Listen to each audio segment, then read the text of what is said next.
Baiklah, Assalamualaikum warahmatullahi wabarakatuh. Perkenalkan, nama saya Muti Syafriani dengan NIM 210608185 akan mempresentasikan materi mengenai pertumbuhan ekonomi 2 tentang teknologi, bukti empiris, dan kebijakan dengan beserta pengampu Bapak Alpon dalam mata kuliah teori Mako 2.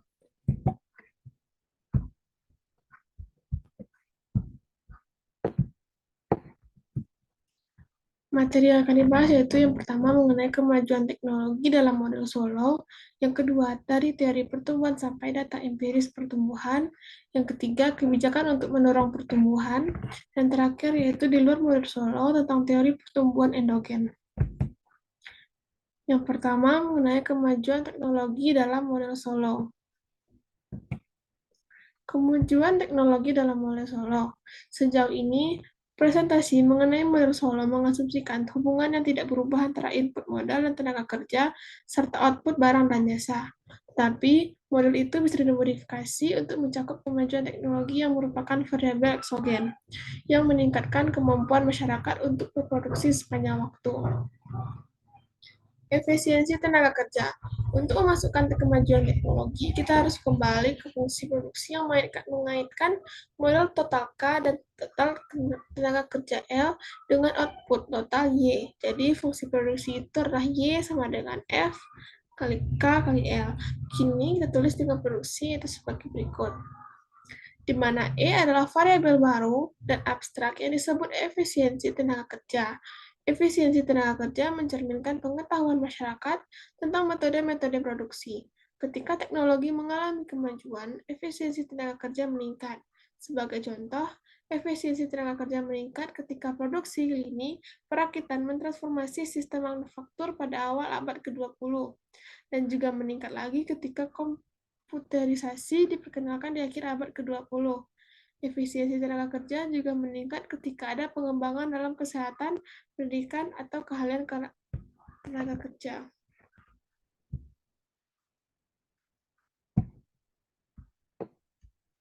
Efisiensi tenaga kerja antara tahun 1980 dan 2020. Hal ini berarti bahwa 2 orang pekerja di tahun 1980 sama produktifnya dengan 1 orang pekerja di tahun 2010. Artinya, meskipun jumlah tenaga kerja aktual L sama antara tahun 1980 dan 2010, jumlah pekerja efektif L dikali meningkat 2 kali lipat, dan perekonomian mendapat keuntungan dari peningkatan produksi barang dan jasa.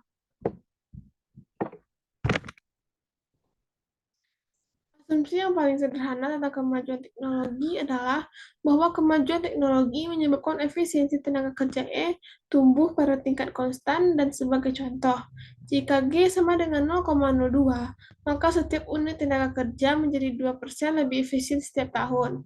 Output meningkat jika angkatan kerja meningkat sampai 2% tambahan itu. Bentuk kemajuan teknologi itu disebut pengoptimalan tenaga kerja, dan G disebut tingkat kemajuan teknologi yang mengoptimalkan karena angkatan kerja L tumbuh pada tingkat N, dan efisiensi dari setiap unit tenaga kerja tumbuh pada tingkat G. Maka jumlah pekerja efektif L kali tumbuh pada tingkat N tambah G.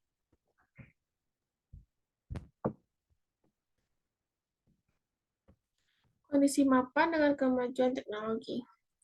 Karena kemajuan teknologi yang dimodelkan di sini menambah efisiensi tenaga kerja, maka hal itu memiliki pengaruh yang sama terhadap populasi.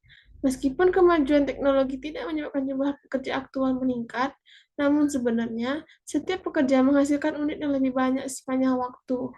Jadi, kemajuan teknologi menyebabkan jumlah pekerja efektif meningkat. Alat analitis yang kita gunakan pada 7 untuk mempelajari model Solow dengan pertumbuhan populasi mudah diaplikasikan untuk mempelajari model Solow dengan kemajuan teknologi yang mengoptimalkan tenaga kerja. Untuk melakukan hal itu, perlu dipertimbangkan kembali kepada notasi. Sebelumnya, kita menganalisis perekonomian dalam kuantitas per pekerja. Sekarang, kita menganalisis perekonomian dalam hal kuantitas per pekerja efektif. Dinyatakan KKL dibagi K kali menunjukkan model per pekerja efektif, dan Y menunjukkan output per pekerja efektif. Dengan definisi itu, kita dapat menulis kembali Y sama dengan K.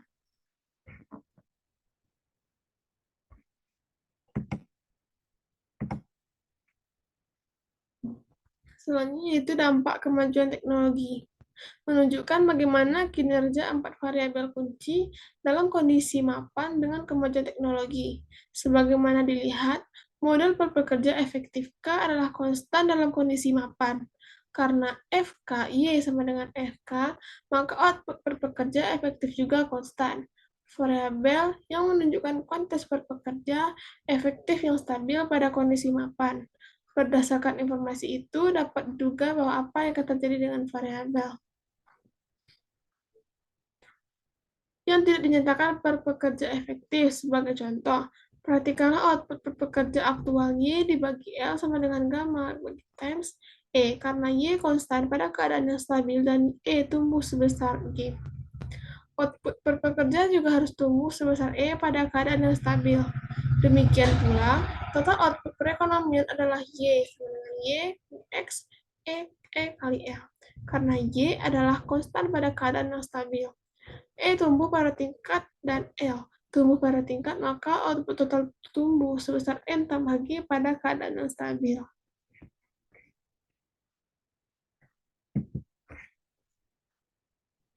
Dengan adanya kemajuan teknologi, model kita akhirnya bisa menjelaskan kenaikan yang berkelanjutan dalam standar kehidupan yang diamati, yaitu menunjukkan bahwa kemajuan teknologi bisa mengarah pada pertumbuhan yang berkelanjutan dalam output per pekerja. Sebaliknya, tingkat tabungan yang tinggi mengarah ke tingkat pertumbuhan yang tinggi hanya bisa kondisi mapan jika dicapai. Sekali perekonomian berada pada kondisi mapan, tingkat pertumbuhan output per pekerja hanya bergantung pada tingkat kemajuan teknologi.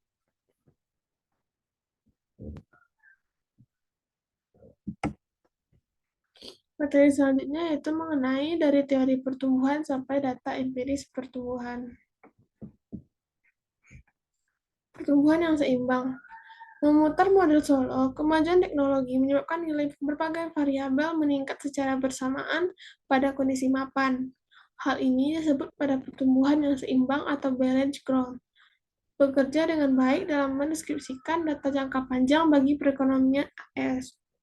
Pertama, pertimbangkanlah output per pekerja Y dibagi L dan persediaan modal per pekerja K dibagi L.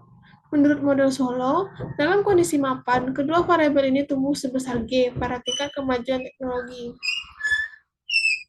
Data AS selama pertengahan abad ini menunjukkan bahwa output per pekerja dalam persediaan modal per pekerja telah tumbuh dalam tingkat yang hampir sama sekitar 2% per tahun. Dengan kata lain, rasio model output telah bertahan konstan sepanjang waktu. Convergence. Banyak penelitian dilakukan untuk menjawab pertanyaan apakah ekonomi saling mendukung atau sama lain sepanjang waktu. Secara khusus, apakah perekonomian yang dimulai di bawah makin lebih cepat tumbuh dibandingkan dengan perekonomian yang kaya? Maka perekonomian dunia yang miskin akan dapat mengejar perekonomian yang sudah maju. Cara mengejar ini disebut dengan convergence. Jika tidak ada convergence, maka negara-negara yang memulai dengan miskin akan tetap selamanya miskin.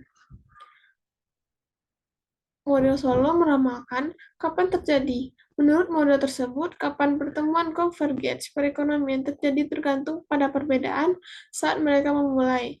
Di satu sisi, jika dua perekonomian dengan kondisi mapan yang sama seperti ditentukan oleh tingkat tabungan, tingkat pertumbuhan populasi, dan efisiensi tenaga kerja, karena kesalahan sejarah mulai dengan presiden model yang berbeda.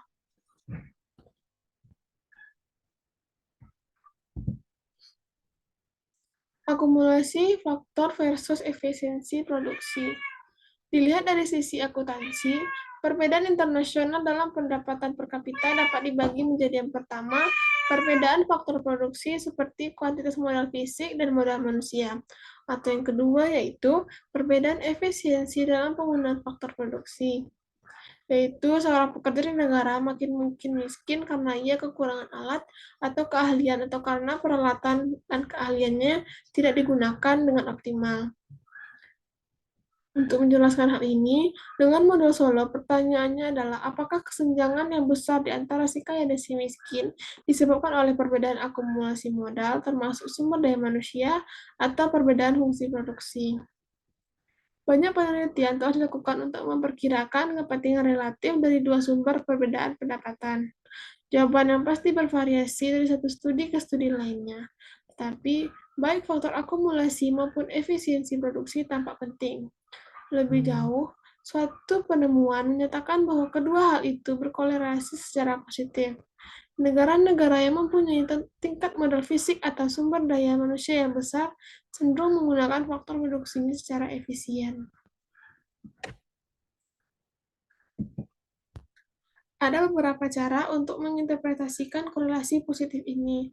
Salah satu hipotesisnya adalah bahwa perekonomian yang efisien dapat mendukung akumulasi modal. Sebagai contoh, seseorang dalam perekonomian yang berfungsi dengan baik mungkin mempunyai sumber daya dan insentif untuk tetap bersekolah, serta mengakumulasi modal manusia yang lebih besar. Hipotesis lainnya adalah bahwa akumulasi modal dapat mendorong efisiensi yang lebih baik. Jika ada eksternalitas yang positif terhadap modal fisik dan modal manusia, maka negara yang menabung dan menginvestasikan lebih banyak tampaknya akan mempunyai fungsi produksi yang lebih baik. Jika efisiensi produksi yang lebih besar dapat menyebabkan akumulasi faktor lebih besar atau sebaliknya. Hipotesis terakhir adalah bahwa faktor akumulasi dan efisiensi produksi digerakkan oleh variabel ketiga. Variabel ketiga ini dapat berupa kualitas institusi negara, termasuk proses pembuatan kebijakan pemerintah. Seperti yang dikatakan oleh seorang ekonom, jika pemerintah membuat kesalahan, maka mereka membuat kesalahan yang besar, kebijakan yang jelek, seperti inflasi yang tinggi, defisit anggaran yang berlebihan, campur tangan pasar yang terlalu besar, dan korupsi yang merajalela, sering berjalan beriringan. Perekonomian itu mengakumulasi modal yang lebih sedikit dan gagal menggunakan modal tersebut dengan efisien.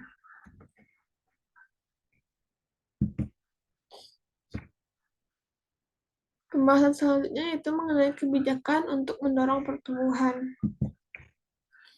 Mengevaluasi tingkat tabungan. Sebagaimana yang telah diketahui, tingkat tabungan menentukan tingkat modal output pada kondisi mapan atau steady state. Suatu tingkat tabungan tertentu menghasilkan kondisi mapan kaidah emas yang akan memaksimalkan konsumsi per pekerja sekaligus.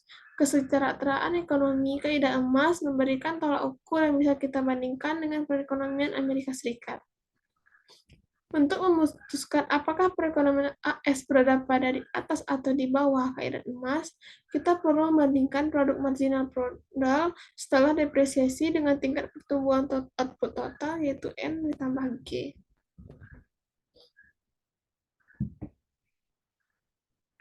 Mengubah tingkat tabungan. Cara yang paling tepat yang bisa dilakukan pemerintah untuk mempengaruhi tabungan nasional adalah melalui tabungan masyarakat. Perbedaan antara jumlah penerimaan pajak dan pajak pemerintah dan pengeluarannya.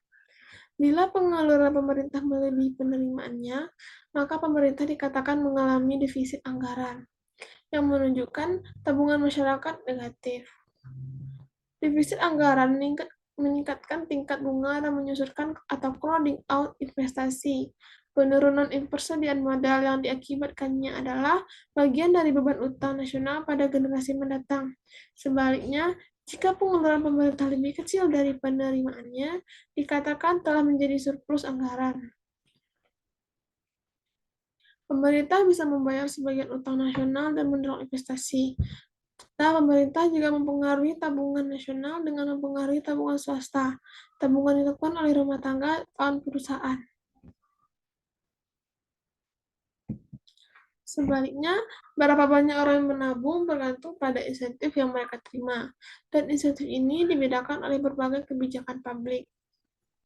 Banyak ekonom berpendapat bahwa tarif pajak atas modal yang tinggi termasuk pajak pendapatan perusahaan, pajak pendapatan federal, dan berbagai jenis pajak pendapatan negara bagian menghambat tabungan swasta dengan mengurangi tingkat pengembalian yang diterima oleh para penabung. Di sisi lain, pos penghapusan pajak seperti IRA dirancang untuk mendukung tabungan swasta dengan memberikan perlakuan khusus atas pendapatan yang ditabung dalam pos ini.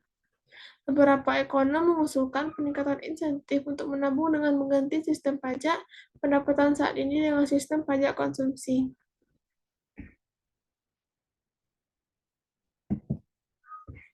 Mengalokasikan investasi perekonomian.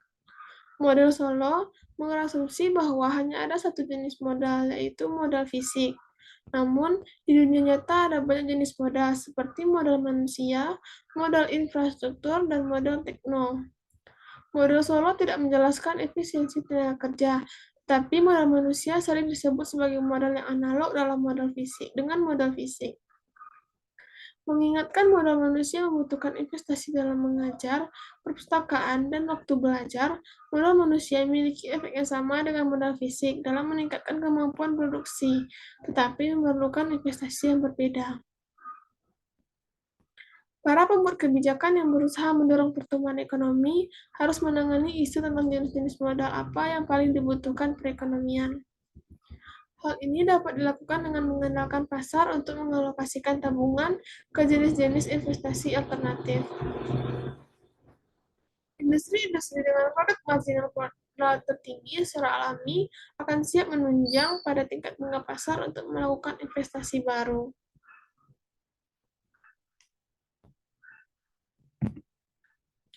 Modal masyarakat adalah jenis modal yang perlu melibatkan pemerintah, seperti investasi di jalan raya, jembatan, dan sistem transit baru. Pemerintah juga perlu memperhatikan modal manusia, yang dapat menghasilkan eksternalitas yang lebih besar dibandingkan modal akumulasi lainnya. Misalnya, produksi robot dapat menghasilkan kemampuan produksi yang lebih tinggi. Jenis-jenis modal yang perlu melibatkan pemerintah adalah modal masyarakat, modal infrastruktur, dan modal tekno. Pemerintah harus menentukan jenis modal yang paling mereka butuhkan untuk mendorong pertumbuhan ekonomi. Hal ini dapat dilakukan dengan menggunakan pasar untuk mengalokasikan modal secara efisien atau dengan cara aktif mendorong bentuk-bentuk modal tertentu.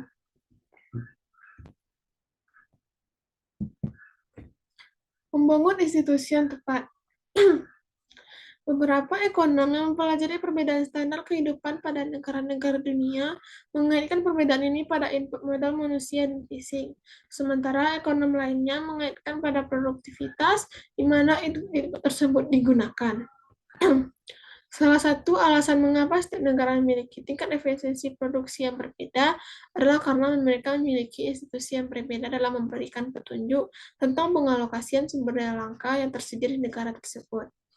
Menciptakan institusi yang tepat penting agar kita dapat memastikan sumber daya yang tersedia dialokasikan sebaik-baiknya.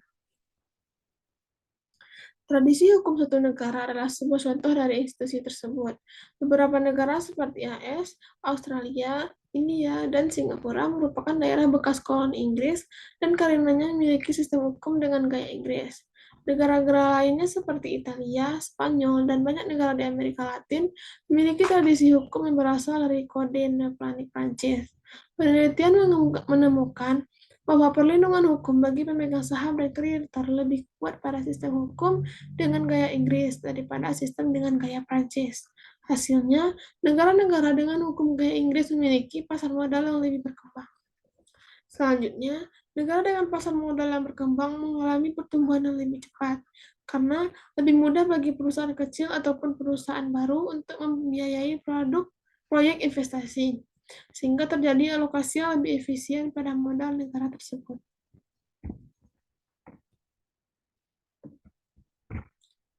Selanjutnya yaitu mendorong kemajuan teknologi. Model Solo menunjukkan bahwa pertumbuhan yang berkelanjutan dalam pendapatan per pekerja harus berasal dari kemajuan teknologi. Namun, model Solo menganggap kemajuan teknologi sebagai variabel eksogen. Model Solo tidak menjelaskannya. Sayangnya, determinan kemajuan teknologi tidak dipahami dengan baik. Di samping pemahaman yang terbatas ini, banyak kebijakan pabrik dirancang untuk mendorong kemajuan teknologi. Sebagian besar dari kebijakan ini mendorong sektor swasta untuk menyalurkan sumber daya ke inovasi teknologi.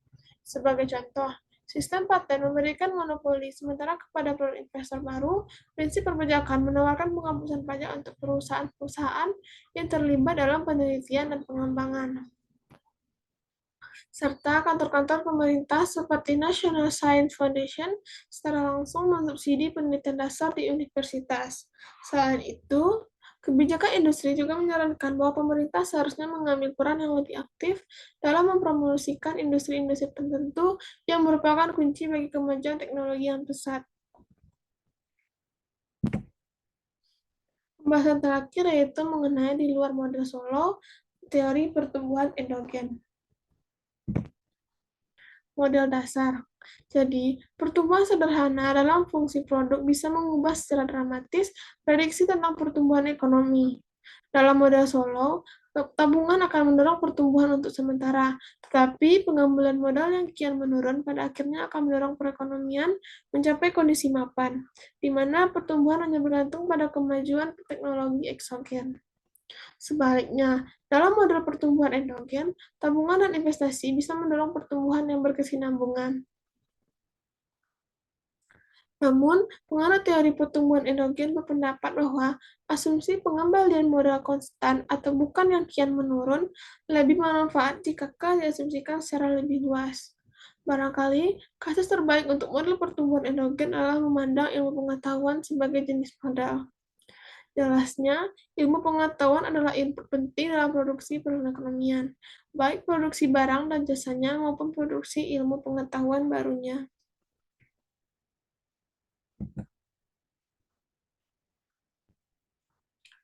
Namun demikian, dibandingkan dengan bentuk modal lain, kurang wajar untuk mengasumsikan bahwa ilmu pengetahuan memiliki muatan pengembalian yang kian menurun. Bahkan, inovasi ilmu pengetahuan dan teknologi terus meningkat selama beberapa abad terakhir, membuat sebagian ekonom berpendapat bahwa ada pengembalian ilmu yang meningkat. Jika kita menerima pandangan bahwa ilmu pengetahuan adalah sejenis modal, maka model pertumbuhan endogen dengan asumsi pengembalian modal konstan menjadi deskripsi yang lebih mengesankan tentang pertumbuhan ekonomi jangka panjang. Selanjutnya, model dua sektor. Meskipun model IAK adalah contoh pertumbuhan endogen yang paling sederhana, resepnya berjalan dengan baik. Sebuah lini penelitian telah berupaya mengembangkan model yang lebih dari satu sektor produksi untuk memberikan penjelasan yang lebih baik tentang kekuatan yang mengelola kemajuan teknologi. Untuk melihat apa yang kita pelajari, kita menggunakan sebuah contoh. Perekonomian memiliki dua sektor, yang bisa kita sebut sebuah perusahaan manufaktur dan universitas riset. Perusahaan memproduksi barang atau jasa yang digunakan untuk konsumsi serta investasi dalam modal fisik. Universitas memproduksi faktor-faktor yang disebut ilmu pengetahuan, yang kemudian digunakan secara bebas oleh kedua faktor. Perekonomian dijelaskan oleh fungsi produksi atau perusahaan, fungsi produksi untuk universitas, dan persamaan akumulasi modal.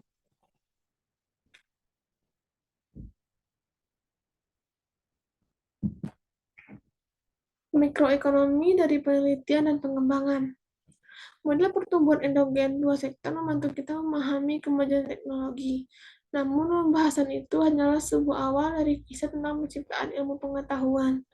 Jika berpikir tentang proses penelitian dan pengembangan, maka akan muncul tiga fakta, yaitu yang pertama, ilmu pengetahuan merupakan barang publik, tapi hanya beberapa penelitian yang dilakukan. Penelitian menjadi menguntungkan bagi perusahaan karena inovasi memberikan kekuatan monopoli sementara dan sistem paten. Yang kedua, ketika sebuah perusahaan berinovasi, perusahaan lain juga mengembangkan inovasi itu untuk menghasilkan generasi berikutnya.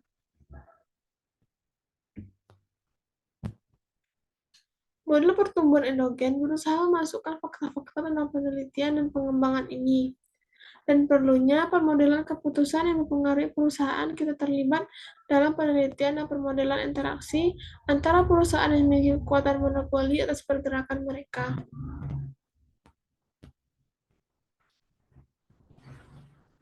Namun, perusahaan memutuskan untuk melakukan terlalu sedikit atau terlalu banyak penelitian bergantung pada apakah eksternalitas positif berdiri di atas bahu atau eksternalitas negatif menginjak kaki orang lebih besar.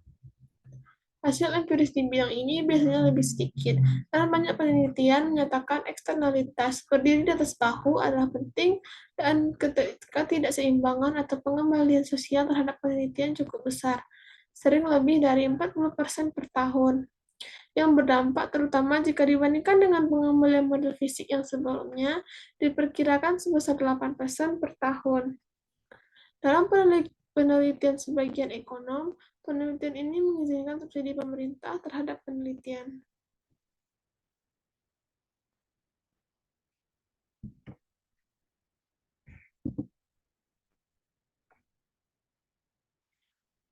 Baiklah, sekian presentasi saya pada materi kali ini mengenai